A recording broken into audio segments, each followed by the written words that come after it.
सुनो, अगर अभी तक सीरियस पढ़ाई शुरू नहीं हुई है या लग रहा है कि सिलेबस बहुत ज़्यादा बचा हुआ है, तो रुक जाओ क्योंकि अगस्त मंथ ऑलरेडी चल रहा है और यही वो टाइम है जहाँ से टॉपर और एवरेज स्टूडेंट का रास्ता जो है वो अलग हो जाता है। अगर तुम्हारा ड्रीम है 95 प्लस स्कोर करना क्लास 12th कॉमर्स बोर्ड में, तो ये रोड मैप अगले 6 महीने के लिए तुम्हारा अल्टीमेट गाइड होने वाला है।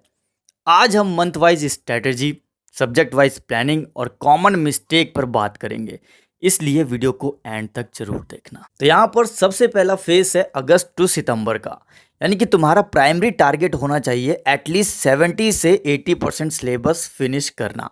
जैसे कि अकाउंटेंसी में पार्टनरशिप और कंपनीज जैसे हाई वेटेज चैप्टर्स को इसी मंथ में क्लियर करना है। कॉन्सेप्चुअल स्टडी करनी है और ऐसा ही नहीं कि सिर्फ क्वेश्चंस पर फोकस करना है, आपको फॉर्मेट भी रिवाइज करना है जिससे कि आप फॉर्मेट एग्जाम में भूल ना जाओ। अगर मैं इकोनॉमिक्स की बात करूं तो कॉन्सेप्चुअल अंडरस्टैंडिंग होनी चाहिए और इंडियन इकोनॉमिक डेवलपमेंट के की टर्म्स के नोट्स तो अभी से बनाना स्टार्ट कर दो। वहीं बीएसटी में एनसीईआरटी रीडिंग को मास्टरी करो।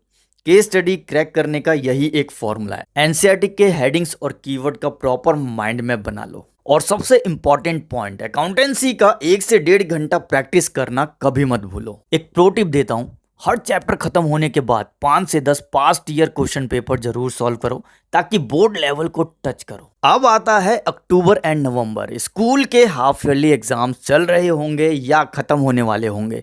इस टाइम पीरियड को 2 पार्ट्स में डिवाइड करना है। सबसे पहले रिमेनिंग 20% सिलेबस को फिनिश करो। नवंबर एंड तक तुम्हारा 100% सिलेबस फिनिश होना ही चाहिए।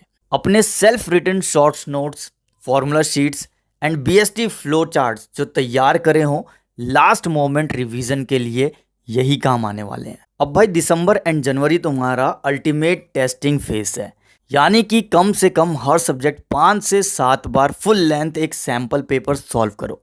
3 आवर्स का स्टिक टाइमर लगाकर एग्जाम की तरह टेस्ट दो। ये रियलिटी है कि एग्जामिनर के पास आपकी आंसर शीट जाती है, आप नहीं जाते हो, तो प्रेजेंटेशन मैटर करता है। बुलेट पॉइंट्स का यूज करो। अकाउंटेंसी में नीट लेजर फॉर्मेट्स बनाओ, वर्किंग नोट दिखाओ और बीएसटी इकोनॉमिक्स में की टर्म्स को अंडरलाइन करो। जब फरवरी का मंथ आएगा तो कोई भी नया टॉपिक मत छेड़ना, only revision and revision. NCERT back exercise and formula sheet जरूर पढ़कर जाना। अब ऐसे 3 गोल्डन रूल्स बताता हूं जो 95% स्कोर करने में आपकी हेल्प करेंगे।